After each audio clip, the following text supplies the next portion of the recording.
அங்கே சுற்றி இங்கே சுற்றி நமது வீட்டின் கிச்சனில் உள்ள ஒரு பொருளால் புற்றுநோய் ஏற்படும் அபாயம் இருப்பதாக தெரிய வந்துள்ளது. அதனால் ஏற்படும் அபாயத்தை அறியாமல் பலரும் அதை நமது உணவுகளில் சேர்த்து வருகிறோம். அந்த பொருள் என்ன? ஆய்வில் தெரிய வந்தது என்ன? மருத்துவர்கள் கூறுவது என்ன? பார்க்கலாம் இந்த தொகுப்பில்.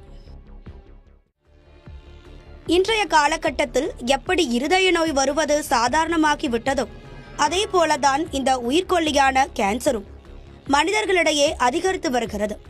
முன்பெல்லாம் ஃபாஸ்ட் ஃபுட் சாப்பிட்டாதான் கேன்சர் வரும், மைக்ரோ பிளாஸ்டிக்ஸ் உடலுக்குள் நுழைந்த அதிக நீர் மூடப்பட்ட உணவுகளை சாப்பிட்டால்தான் கேன்சர் வரும் என கூறப்பட்டு வந்த நிலையில் தற்போது நமது வீட்டின் கிச்சனிலேயே உள்ள ஒரு பொருளால் கேன்சர் ஏற்படும் அபாயம் இருப்பதாக தெரிய வந்துள்ளது பீதியை கிளப்பியுள்ளது. பலரது இல்லங்களிலும் வழக்கமாக பயன்படுத்தப்படும் சமையல் எண்ணெயால் மார்பக புற்றுநோய் ஏற்படும் அபாயம் உள்ளதாக ஆய்வில் தெரிய வந்துள்ளது.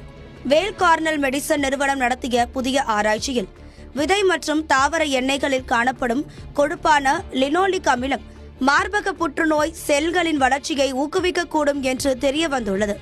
இதனால் விதை மற்றும் தாவர எண்ணெய்களை அதிகமாக பயன்படுத்துவதை தவிர்க்க வேண்டும் என்று நிபுணர்கள் எச்சரிக்கின்றனர்.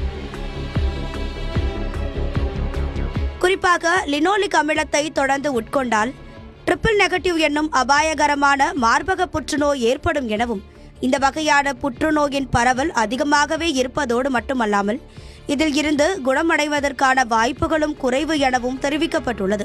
ட்ரிபிள் நெகட்டிவ் மார்பக புற்றுநோய் வழக்கமாக ஏற்படும் மார்பக புற்றுநோயை விட மோசமானது என தெரிய வந்துள்ளது.